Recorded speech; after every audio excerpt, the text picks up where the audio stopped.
चौथा भाग समाप्त हुआ। पांचवा भाग संघ। प्रथम भाग संघ और उनका संगठन। भगवान बुद्ध के श्रावकों दो हिस्सों में विभक्त थे, भिक्षु और गृहस्थ। श्रावक जो उपासक कहलाते थे, भिक्षुओं का एक संगठित संघ था, गृहस्थों का नहीं। बौद्ध भिक्षु प्रथमत एक परिवारजक थे। यह परिवारजक संस्था बौद्ध भिक्षुओं की प्राचीन है। पुराने परिवारजक ऐसे लोग थे जिन्होंने पारिवारिक जीवन छोड़ दिया था और इधर से उधर घूमते रहते थे। उनके एक जगह से दूसरी जगह जाने का उद्देश्य था भिन्न भिन्न आचार्यों तथा दार्शनिकों के मिलकर सत्य का पता लगाने का प्रयास करना, उनके प्रवचन सुनना और नीति दर्शन, प्रकृति तथा रहस्यवाद आदि विषयों पर चर्चा करना।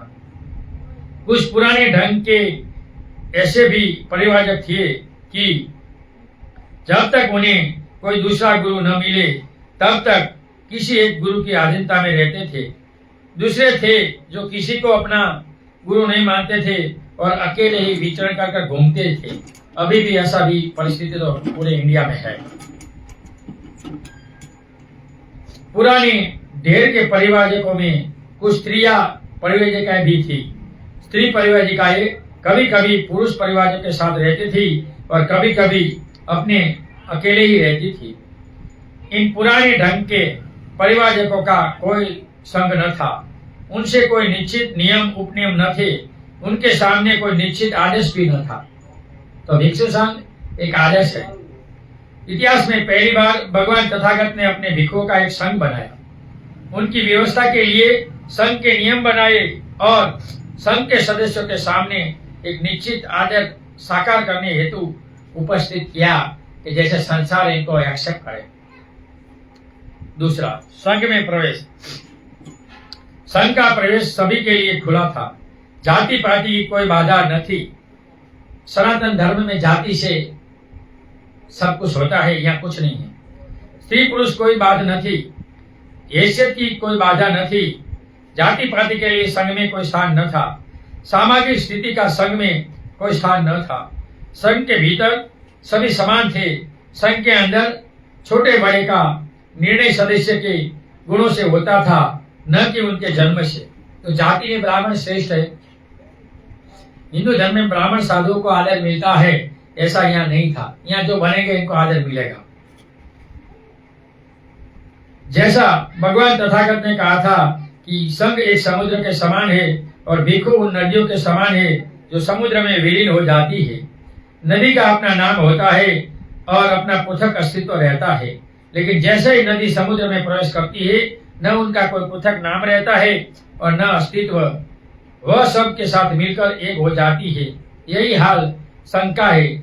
जब एक भिक्षु संघ में प्रवेश करता है तो वह समुद्र के जल की तरह अन्य सब के साथ मिलकर एक हो जाता है। भगवान ने कहा, उनकी कोई पृथक जाति नहीं रही, उनका कोई दर्जा नहीं रहा। संघ के अंदर यदि कोई वर्गीकरण था तो पुरुष स्त्री की दृष्टि से था।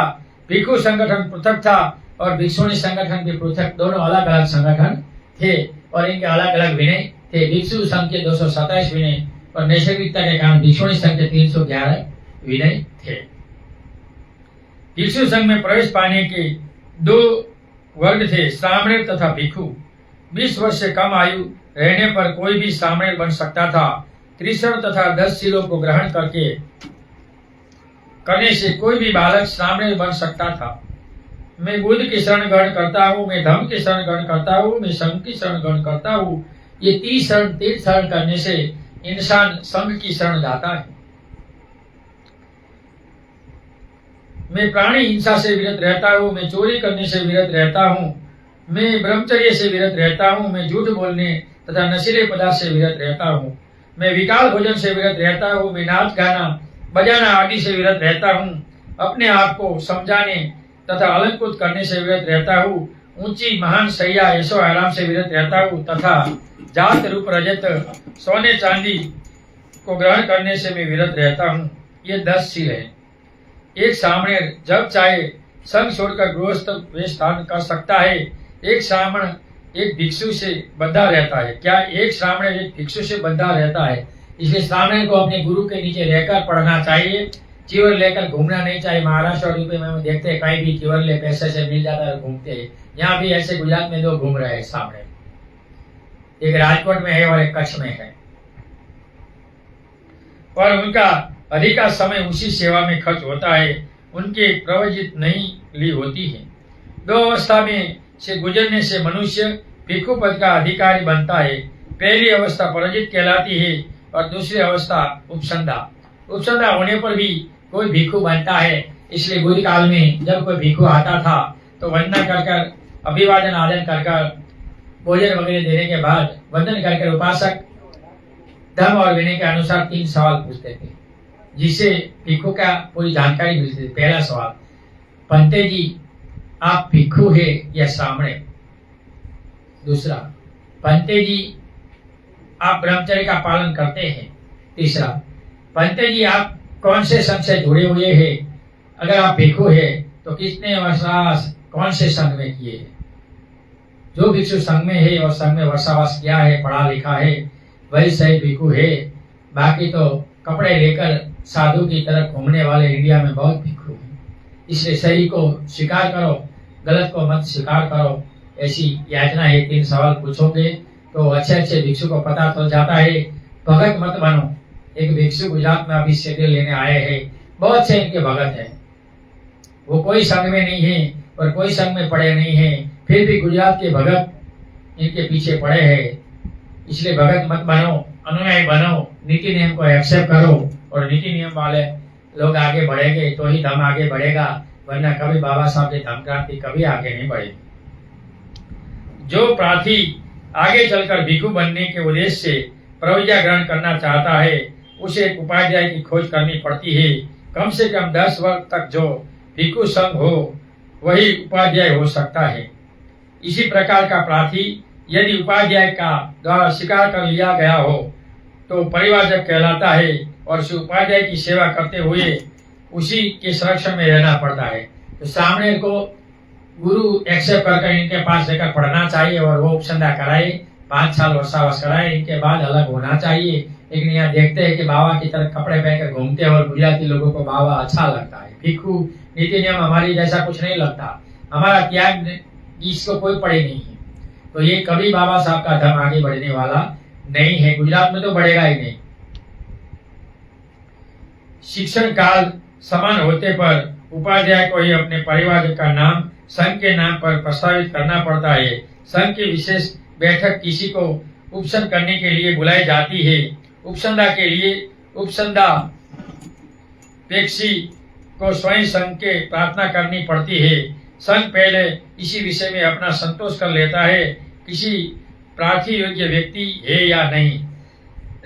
संघ के अनुमति देने पर ही इसे उपसंधा मिलती है और वह भिक्षु बनता है।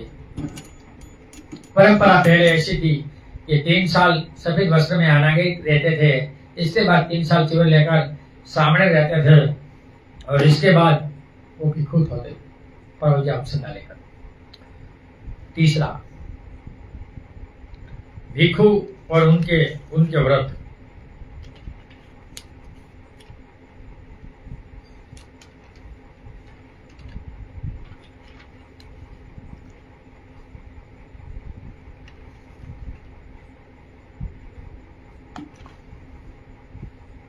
एक उपाध्याय को एक सामने भी शील ग्रहण करता है, उसे वे पालन करते होते हैं। एक भिक्षु उन शीलों को शील रूप में ग्रहण करता ही है, किंतु वह उसे व्रत रूप में ही ग्रहण करता है। उसे अपने व्रतों का भंग नहीं करना होता है। यदि वह उन्हें तोड़ता है तो दंडनीय होता है। एक भिक्षु स्त्री गमन से विरत रहने का व्रत लेता है। एक भिक्षु चोरी के विरत रहने का व्रत लेता है। एक भिक्षु किसी परापराकृत शक्ति पर सीखी मारने इसको नहीं मानने का व्रत लेता है। एक भिक्षु किसी मनुष्य की हत्या करने से व्रत लेता है। व्यभिचार, हिंसा, चोरी और चमत्कार न दिखाना ऐसा चार है जो पाराजी का है। एक भिक्षु किसी मनुष्य की हत्या न करने का व्रत लेता है। एक भिक्षु किसी की बाह्य वस्तु को अंगीकार न करने का व्रत लेता है। एक भिक्षु के पास 8 चीजें से अतिरिक्त कुछ नहीं होना चाहिए। 3 चीवर, इसमें एक अंतरवास, एक उत्तरासन और एक संगाटी, और कमल का पट्टा, भिक्षा पात्र, दाढ़ी करने का आसरा, सुविधाना, पानी सीने का कपड़ा।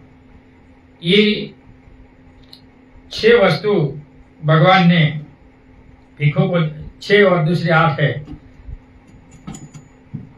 भिक्षु अंकिचन होने का व्रत लेता है। उन्हें मुख्य रूप से भिक्षा मांगकर खाना होता है। उसे भिक्षाजीवी होना चाहिए। उसे एकाकी व विकाल भोजन विरत होना चाहिए। जहाँ संघ के लिए विहार न हो वह वृक्ष तले भी रहना चाहिए। एक भिक्षु किसी भी व्यक्ति की हर आज्ञा मानने का व्रत नहीं लेता। उनके जयेश्वर के प्रति बाह्य सम्मान प्रदर्शन आदि की अपेक्षा एक सामर्थ्य अवश्य रखी जाती है। उनकी अपनी मुक्ति और एक धर्म उपदेश के रूप में उनकी उपयोगिता उनकी अपनी साधना पर निर्भर करती है। उसे अपने से बड़े किसी एक व्यक्ति की आज्ञा में नहीं रहना होता, बल्कि धर्म की आज्ञा में रहना होता है। उनको न किसी परा प्रकृति प्रज्ञा की मालिक माना जाता है और न उनके पास कोई ऐसी ही सामर्थ्य होती है उसे पाप मुक्त कर सके। वह यदि खड़ा रहता है तो अपने बल पर खड़ा रहता है, और यदि वो गिरता है तो अपने बल से गिरता है। उनके लिए उसे सोचने की स्वतंत्रता रखनी ही चाहिए। 4 विशेष व्रत ऐसे हैं, इनका उल्लंघन होने से भिक्षु की पराजी का दोषी अपराधी बन जाता है, और पराजी का दोषी होने पर इनके गुरु को बोलकर उनको चिवर खींच लेकर इनको संसार में वापस भेज देना चाहिए। अगर कोई स्त्री या पशु से मैथुन करता है, चोरी की सजा होती है, हिंसा की सजा होती है, चमत्कार की बात करता है और दिखा नहीं सकता उत्तर मनुष्य धर्म, तो इनका चिवर खींच लिया जाता है। आज यहाँ हमारा ये भाग पूर्ण हुआ। कल हम पढ़ेंगे। ऑनलाइन और सामने सुनने वाले सभी लोगों को सुने हुए हम पुण्यानुमोदन करते हैं। सुने हुए ढंग से आप सभी लोग सुखी हो, निरोगी हो, आपका कल्याण हो, आपका मंगल हो। ऑनलाइन सुनने वाले, सामने सुनने वाले सभी लोगों को भाषा के कारण, वाणी के कारण मुझसे कोई गलती हुई हो तो मेरा कोई ऐसा इरादा नहीं है, क्षमा करें। नथि मे शरणम आयम बुद्धो मे शरणम वरम एतेन सच्चैनम होतु मे जय मंगलम। नथि मे शरणम आयम धम्मो मे शरणम वरम एतेन सच्चैनम होतु मे जय मंगलम। नथि मे शरणम अयम संघो मे शरणम वरम एतेन सच्चैनम होतु मे जय मंगलम। नमो बुधाय, नमो धम्माय, नमो संघाय। साधु साधु साधु। सबका मंगल हो, सबका कल्याण हो, सब सुखी हो।